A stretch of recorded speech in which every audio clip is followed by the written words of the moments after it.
పేదవాడి పక్షాన నిలబడతాం, ప్రజా గొంతుకై నినదిస్తాం. వాయిస్ ఆఫ్ వాయిస్లెస్, తెలుగువారి మనస్సాక్షి సాక్షి టీవీ. సాక్షి టీవీ ప్రసారాల కోసం మీ స్థానిక కేబుల్ ఆపరేటర్ను వెంటనే సంప్రదించండి. ఆపరేషన్ ఐపీఎస్ మీరు డైరెక్టర్. వావ్. అప్పుడు బడ్జెట్ ఎంత? అప్పుడు బడ్జెట్ ఈజీగా 70 లక్షలు ఫినిష్ చేశారండి. తర్వాత అక్కడి నుంచి బయటకు వచ్చిన తర్వాత మన ప్రొడక్షన్ పెట్టుకోవాలి, సినిమా ఇంకా బాగా నీట్ చేసుకోవాలంటే ప్రొడ్యూసర్లు గ్యాదర్ కాకపోతే నేను సొంతంగా ప్రొడక్ట్ చేసుకుని ఓం శ్రీ గురు రాఘవేంద్ర క్రియేషన్స్ స్టార్ట్ చేశాను. ఎక్కడ డబ్బులు? సార్ నా ఫ్రెండ్స్ తెచ్చుకున్నాను, ఇంటికొని తెచ్చుకున్నాను, అప్పులు చేశాను. చేసుకున్న టైంలో చామంతి అనే సినిమా స్టార్ట్ చేస్తే అందరూ కొత్త వాళ్ళు పెట్టాను.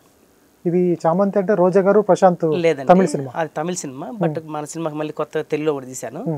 దాని అందరు కొత్త వాళ్ళు పెట్టుకున్నాను. అందరు కొత్తలో సంపూర్ణేష్ బాబు గారికి అవకాశం ఇచ్చాం. హృదయకాలం కంటే ముందు ఇది అందరికంటే ముందు నా దగ్గరికి ఇండస్ట్రీకి వచ్చాడు. అతనికి ఊరి నుంచి వస్తే నువ్వు ఇక్కడికి తిరగొద్దు, తిరిగితే అవసరాలు దొరకవు, ఉన్నప్పుడు పిలిపిస్తారు, వచ్చి చేసుకుని పోయేటాడు అనమాట.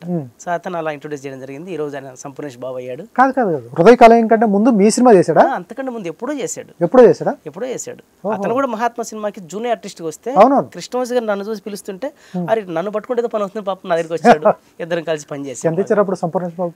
ఏమి ఇవ్వలేదండి, అప్పుడు ఇచ్చేది లేదు, తీసుకునేది ఏం లేదు. కాబట్టి పాపం అతనికి రాను పోని ఛార్జీలకు ఇచ్చాను, ఎందుకంటే చిన్న కుటుంబం వచ్చి ఎందుకని అలా ఇచ్చేసుకుంటూ పోతే. చామంతిలో మెయిన్ లీడ్ చిన్న నలుగురులో కామెడీ క్యారెక్టర్ సంపూర్ణేష్ బాబు.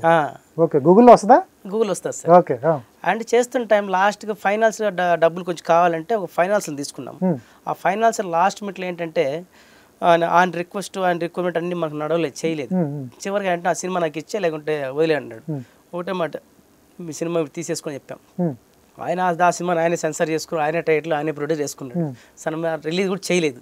చేస్తే వీడు ఎదుగుతాడు అని చేయలేదు.